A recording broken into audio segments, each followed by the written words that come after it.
किट्टू भाई की शरण में देर है अंधेर नहीं। How can you get a Japanese internship from first year to third year. अगर आपको वो अंदर से फील आ रही है तो भाई yes that's the technology you should work on. तो भाई हमारा बेस्ट फ्रेंड चैट जीपीटी आपको वो रिसर्च पेपर लाके दे देगा। अगर आप लोग थर्ड ईयर के अंदर है और आपने अपना फर्स्ट ईयर और सेकंड ईयर खराब कर दिया तो भाई चिंता नॉट भाई, तुम लोग किट्टू भाई के पास आए हो। So hello guys, welcome back to India day 10। और भाई आज मैं लेके आ गया हूँ एक और तड़कती भड़कती वीडियो लेके। और तुम लोगों ने बहुत ज्यादा कमेंट किए थे कि भैया जापानीज इंटर्नशिप के लिए एक रोड मैप ला दो। तो भाई आज हम चर्चा करने वाले हैं उसी के ऊपर। तो भाई मैं लेके आ गया हूँ full road map. How can you get a Japanese internship from first year to third year.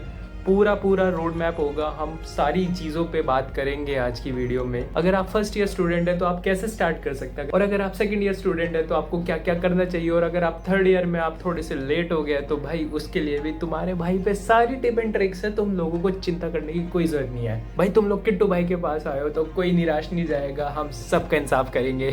तो भाई वीडियो स्टार्ट करने से पहले मैं अपने बारे में बता देता हूँ। Hi, I am Chitranshu Arya AKA Kittu and I have done an internship in Japan in my third year. और मैं इस चैनल पे international internship, research internships, international scholarship के ऊपर वीडियोस लाता रहता हूँ। और मेरे को बहुत ज्यादा नॉलेज है इन सारी प्रोसेस के बारे में, कैसे हम क्रैक कर सकते हैं एक इंटरनेशनल इंटर्नशिप या फिर scholarships. And if you want to see more content like this तो भाई जल्दी से सब्सक्राइब कर लो मेरे चैनल को। अगर आपको और कोई टॉपिक पे वीडियो चाहिए तो आप कमेंट भी कर सकते हैं, मैं उसी टॉपिक पे वीडियो बना दूंगा। तो भाई बिना कोई टाइम गवाए हम सीधा चलते हैं अपने रोड मैप पे, कैसे हम क्रैक कर सकते हैं एक जापानीज इंटरनेशनल रिसर्च इंटर्नशिप या फिर नॉर्मल इंटर्नशिप, वो भी इजी से इजीएस्ट वे में। तो सबसे पहले स्टार्ट करते हैं। अगर आप फर्स्ट ईयर स्टूडेंट है किसी भी कॉलेज में और किसी भी कोर्स में, for example BTech, BSc, BCA, तो आपको क्या क्या चीजें करनी चाहिए अपने फर्स्ट ईयर के दौरान। अगर आप सेकंड ईयर में या फिर थर्ड ईयर में तो प्लीज आप लोग भी इस पार्ट को जरूर देखना, क्योंकि जो जो चीजें मैं इस पार्ट में बताने वाला हूँ वो कुछ आप लोगों पे भी इम्प्लाई होती है। आप लोगों को भी ये चीजें करनी पड़ेगी।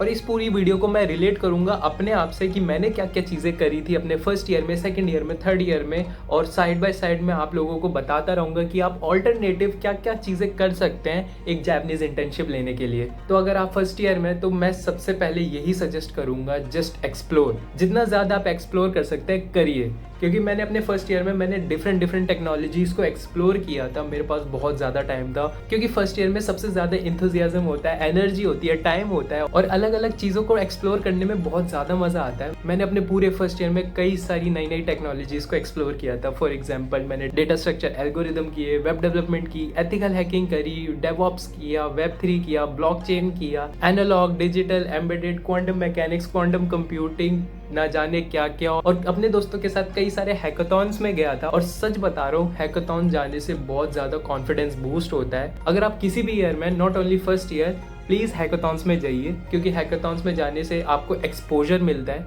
आपके नए कॉन्टैक्ट्स बनते हैं, नेटवर्किंग करते हो आप लोग। प्लस सबसे बढ़िया बात ये होती है कि आपका प्रोजेक्ट बनता है। वो हैकाथॉन में जो टाइम लिमिट होती है उससे आपका प्रोजेक्ट जरूर बनेगा। अगर आप कंप्लीट नहीं कर पाते तो at least you have something in your hands, जो कि आप बाद में उसको कंप्लीट कर सकते हैं वापस आने से। जरूरी नहीं है कि आपको हैकाथॉन जीतना है। अगर आप जीत जाते हैं तो बहुत क्रेजी है, बहुत अच्छी बात है। पर हैकाथॉन्स में जाइए, अपने दोस्तों के साथ जाइए, ये बहुत अच्छा एक्सपीरियंस होता है। एक अलग मजा आता है आप दूसरे कॉलेज में जाते, या अगर आपके ही कॉलेज में कोई हैकाथॉन हो रहा है, अगर वो फुल 24 आवर हैकाथॉन है तो आपको बहुत ज़्यादा मज़ा आएगा। रात भर अपने दोस्तों के साथ कोडिंग करना, मज़े करना, पार्टी वगैरह भी होती है। तो प्लीज़ ज़रूर जाइएगा, इससे एक्सपोजर बहुत ज़्यादा मिलेगा। तो ये बात थी पूरा एक्सप्लोर करने की। आप अपने स्टार्टिंग के 6 मंथ एक्सप्लोर कर सकते हैं। तो आप अपने फर्स्ट ईयर के स्टार्टिंग के 6 मंथ प्योर एक्सप्लोर में लगाइए, जितना हो सके उतना एक्सप्लोर कीजिए। Now coming to the next part. Now अब अपने फर्स्ट ईयर के लास्ट के 6 मंथ्स में क्या करना है आप लोगों को। जितनी भी टेक्नोलॉजीज आपने अपने फर्स्ट ईयर के स्टार्टिंग में एक्सप्लोर की थी, अब उनको कट डाउन कीजिए। Cut down in the sense कि आपको कौन कौन सी टेक्नोलॉजीज में ज्यादा इंटरेस्ट आया बाकी टेक्नोलॉजीज से। फॉर एग्जाम्पल मेरे को एथिकल हैकिंग में क्रिप्टोग्राफी बहुत ज़्यादा पसंद आई थी। सेकंड, मेरे को क्वांटम कंप्यूटिंग बहुत ज़्यादा पसंद आई थी। तो मैंने इन दोनों टेक्नोलॉजीज को अपने फर्स्ट ईयर के लास्ट के 6 मंथ्स के लिए पकड़ लिया था और इनके ऊपर थोड़ी अपनी नॉलेज बिल्ड करी थी। तो आप लोगों को भी ये सेम टू सेम चीज़ें करनी है। इट्स नॉट इम्पॉर्टेंट कि आपको भी 2 ही लेनी है, आपको 3 4 आप कितनी भी टेक्नोलॉजीज ले सकते हैं, बट शर्त ये है कि आपको वो पसंद आनी चाहिए और आपको रियली इंटरेस्ट है उसके अंदर थोड़ा और डीप डाइव करने का, उसमें रिसर्च करने का या फिर कुछ नया इनोवेटिव बनाने का। तो उन टेक्नोलॉजीज के बारे में और ज़्यादा पढ़िए और हो सके तो उनमें से किसी एक टेक्नोलॉजी पे प्रोजेक्ट्स भी बनाने का ट्राई कीजिए और चेक करिए कि आपको उस प्रोसेस में मज़ा आ रहा है जब आप उस टेक्नोलॉजी का प्रोजेक्ट बना रहे हैं। अगर आपको वो अंदर से फील आ रही है तो भाई yes, that's the technology you should work on. और सेम टू सेम मेरे साथ भी यही हुआ। मैंने क्रिप्टोग्राफी के 1-2-4 रिसर्च पेपर पढ़े, मैंने थोड़ा काम करा और मैंने क्वांटम कंप्यूटिंग के भी रिसर्च पेपर पढ़े और मैंने उस पर काम किया और भाई मेरे मन में से एक ही जवाब आया कि yes, quantum computing is the one for me. और सेकेंड ईयर आते ही मैं स्टार्ट हो गया क्वांटम कंप्यूटिंग के ऊपर और पढ़ने और रिसर्च करने और बस मैं डीप डाइव करता गया।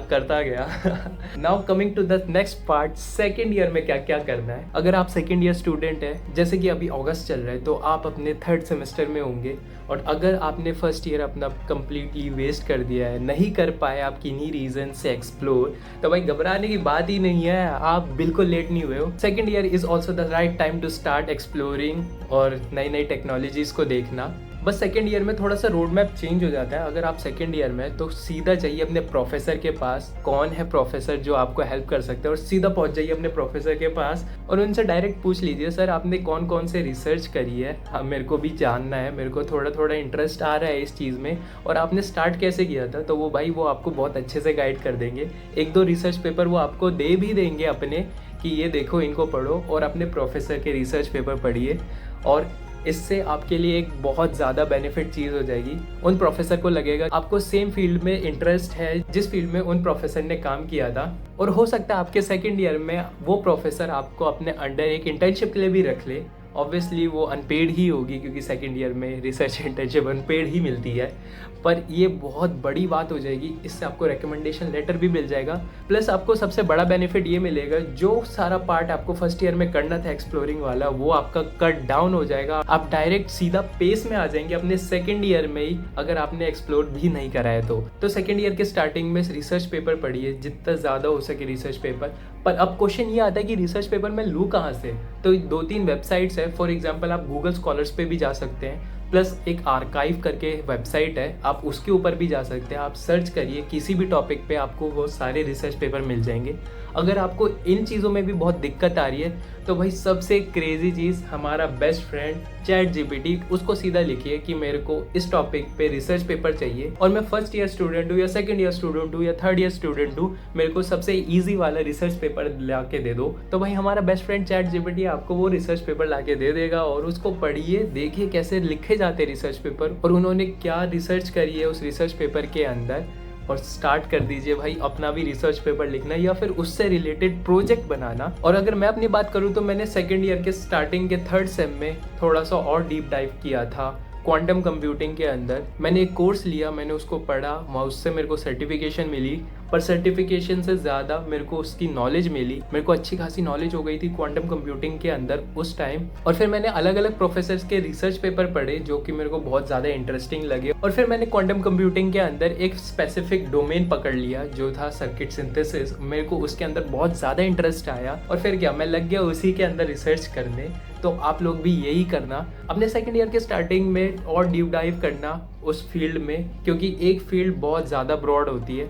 आपको उस फील्ड में एक स्पेसिफिक डोमेन चूज करना पड़ेगा कि आप किस डोमेन में प्रोजेक्ट बनाना चाहते हैं या फिर रिसर्च करना चाहते हैं उस फील्ड के अंदर। और फिर अपने सेकेंड ईयर के लास्ट के 6 महीने में एक स्पेसिफिक डोमेन पकड़िए, आपको किस डोमेन में ज़्यादा इंटरेस्ट आया और सीधा लग जाइए उसका रिसर्च पेपर और प्रोजेक्ट बनाने, और फिर क्या थर्ड ईयर आ जाएगा आप लोगों का।